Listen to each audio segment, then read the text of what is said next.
संध्याकाळी माझ्यासाठी चहा ठेवला, चहा घेतला आणि त्यानंतर कामावर आली. आज मंदिरात जाता आलं नव्हतं आणि नरेश पण बाहेर होते.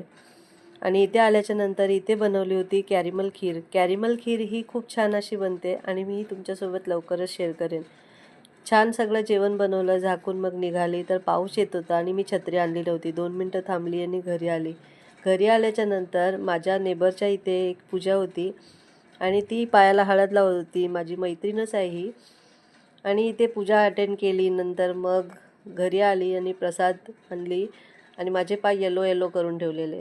त्यानंतर मग नरेशनी माझ्यासाठी कुल्फी आणली होती आणि ती कुल्फी खायला घेतली आणि याच्यामध्ये एक बर्फ येतो, त्याच्यासोबत आर्या खेळत होता आणि ते पाण्यात टाकल्यावर स्मोक येतो. लास्ट व्हिडिओमध्ये पण मी बोलली होती. त्यानंतर माझ्यासाठी एक आंबा कापून घेतला आणि माझी एकादशीचे उपवास हे महिन्यातून 2दा असतातच, तर हे असं काही स्पेशल नाही आहे. आणि ब्लूला पण आंबा दिला आणि त्यानंतर मग या लोकांसाठी मी भाजी चपाती बनवायला घेतली. एकादशीला मी घरामध्ये राईस बनवायला थोडा अवॉइड करते आणि इथे बनवली होती वालपापडीची भाजी, चपात्या बनवल्या, आदल्या दिवशीची उसळ गरम करून दिली आणि या लोकांना जेवण दिलं. छान गेला दिवस. भेटूया नवीन व्हिडिओमध्ये. बाय.